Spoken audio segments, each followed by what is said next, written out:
بسم اللہ الرحمن الرحیم۔ السلام علیکم، امید ہے سب خیریت سے ہوں گے۔ آج کی ہماری اس ویڈیو میں ہم اس بات کا ذکر کریں گے کہ وہ کیا وجوہات تھیں جو بغداد شہر کی تباہی اور بربادی کا سبب بنی۔ محمد بن قاسم اور اسی طرح کے بہت سے بہادر مسلمانوں کے کارناموں نے دشمنوں کے دلوں پر ایک رعب سا قائم کر رکھا تھا۔ اس رعب کی وجہ سے دشمن مسلمانوں سے لڑنے سے گھبراتے تھے، لیکن وقت گزرنے کے ساتھ ساتھ مسلمانوں کا یہ رعب اور دبدبا کیسے کم ہوتا چلا گیا اور کس طرح کچھ اقتدار کے لالچی لوگوں نے یہ رعب اور دبدبا ختم کرنے میں اہم کردار ادا کیا۔ لیکن ویڈیو میں مزید آگے بڑھنے سے پہلے نئے آنے والے ویور سے گزارش ہے کہ ہمارے اس چینل کو سبسکرائب کر لیں تاکہ نئی آنے والی ویڈیو آپ لوگوں تک بر وقت پہنچ سکے۔ ہلاکو خان کو بغداد شہر کی بربادی کا سبب مانا جاتا ہے، لیکن کہتے ہیں کہ ہلاکو کو بغداد شہر پر حملے میں کوئی دلچسپی ہی نہ تھی۔ ہلاکو کو اس کی توہم پرستی بغداد شہر پر حملے سے ڈراتی تھی۔ وہ اس بات سے ڈرتا تھا کہ اگر اس نے مسلمانوں پر حملہ کیا تو اس پر عذاب نازل کیا جا سکتا ہے۔ اس کے علاوہ بغداد شہر کے قلعے کی بناوٹ، مضبوطی اور مسلمانوں کے آپس کے اتفاق نے بھی ہلاکو پر رعب سا قائم کر رکھا تھا، جس کی وجہ سے وہ حملے کے بارے میں سوچنے سے بھی ڈرتا تھا۔ لیکن سوچنے کی بات یہ ہے کہ ایسا پھر کیا ہوا کہ ہلاکو نے نہ صرف بغداد شہر پر حملہ کیا بلکہ اس کو دنیا کے نقشے سے بھی مٹا دیا۔ اس کی وجہ یہ تھی کہ حقیقت اس کی سوچ کے برعکس تھی۔ موجودہ دور کی طرح اس دور کے مسلمان بھی فرقوں میں اور اصل و رسوخ کے اعتبار سے آپس میں بٹ چکے تھے۔ بغداد اندرونی طور پر کمزور ہو چکا تھا۔ بغداد کی بربادی کی اصل وجہ بغداد کے خلیفہ کا وزیر بنا شہر عیش و عشرت اور فرقے بازیوں کا گڑھ بن چکا تھا۔ اس دور میں بھی شیعہ سنی آپس میں لڑتے رہتے تھے۔ بغداد کے علاقوں میں علماء ایک دوسرے کی پگڑیاں اچھالنے میں مصروف رہتے تھے۔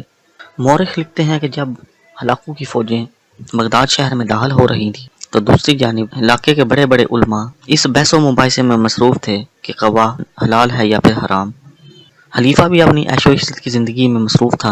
اس کو اپنے خزانوں اور اپنے حرم کی عورتوں کی پرواہ تھی۔ وہ یہ دولت نہ تو اپنے علاقے پر ہی خرچ کرتا اور نہ اپنے لوگوں پر، بلکہ اس کو اکٹھا کر کر کے رکھتا۔ بغداد کے خلیفہ کا وزیر جس کا نام ابن القمی تھا، اس نے خلیفہ سے غداری کا ارادہ کیا اور ہلاکو خان سے ہاتھ ملا لیا۔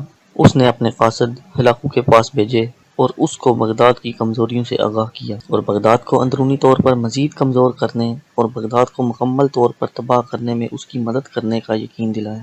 ابن القمی نے بغداد شہر کو اندرونی طور پر کمزور کرنے کا پہلا قدم اٹھایا اور فوجوں کی تنخواہیں روک لیں۔ فوج کے مطالبے پر اس نے فوج کو حکم دیا کہ اگر ان کو اپنی ضروریات کے لیے رقم درکار ہے تو وہ خود عوام سے اکٹھا کر لیں، اور یوں شہر میں بغاوت اور لوٹ مار کا بازار گرم ہو گیا۔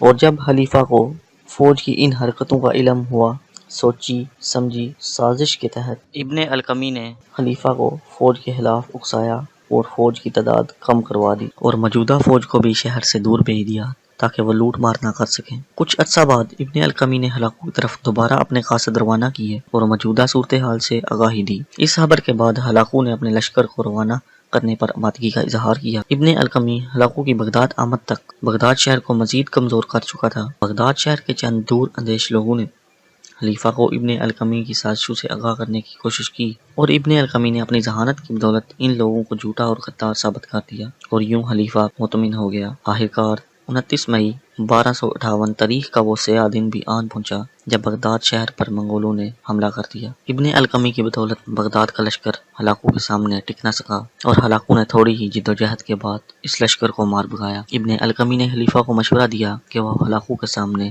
ہتھیار ڈال دے، شاید ہلاکو اس کی جان بخش دے اور اس کو دوبارہ حکومت کرنے کی اجازت دے دے۔ خلیفہ نے بھی ابن القمی کی بات مان لی اور اپنے بیٹوں کے ہمراہ اپنے علاقے سے باہر ہلاکو کو ملنے چلا گیا۔ ہلاکو خان نے خلیفہ سے کہا اگر وہ ہتھیار ڈال دے اور اپنا سارا علاقہ خالی کر دے تو وہ اس کو معاف کر دے گا۔ خلیفہ نے ایسا ہی کیا، لیکن ہوا اس کے برعکس۔ منگولوں نے سب کو چن چن کر مار ڈالا اور ان لوگوں کی کھوپڑیوں کے منار بنا دیے اور خلیفہ کو بھی یہ سارا منظر دکھایا گیا۔ اس کے بعد ابن القمی کو ہی کہا گیا کہ وہ خلیفہ کو ایسے قتل کرے کہ اس کے خون کا ایک قطرہ بھی زمین پر نہ گرے۔ ابن القمی نے ہلاکو کو خوش کرنے کی غرض سے خلیفہ کو قلین میں لپیٹ کر منگولوں کے گھوڑوں سے کچلوا دیا اور یوں عظیم مسلم سلطنت ہاتھ میں مل گئی۔ اس خون خرابے کے بعد ابن القمی، جو کہ اس خوش فہمی میں تھا کہ اس کو بغداد کی حکومت دی جائے گی اور وہ خلیفہ بن جائے گا، لیکن ہلاکو نے ایسا نہ کیا۔ اس نے ابن القمی کو اپنا غلام بنا لیا اور ادنا غلاموں جیسے اس سے کام لینے لگا، اور بعد ازاں ہلاکو نے اپنے سالاروں سے مشورہ کر کے یہ فرمان جاری کر دیا کہ جو شخص اپنے ہم مذہبوں، اپنے آقا اور اپنے ملک سے غداری کر سکتا ہے وہ ہم سے کیا وفا کرے گا، اور یوں ابن القمی کو بھی دردناک موت سے دوچار کر دیا گیا۔ امید ہے ہماری یہ ویڈیو آپ کو پسند آئی ہوگی۔ اپنی رائے کا اظہار کمنٹ سیکشن میں ضرور کیجیے گا۔ مزید اسی طرح کی ویڈیو کے ساتھ آپ کی خدمت میں پھر حاضر ہوں گے، تب تک کے لیے اللہ حافظ۔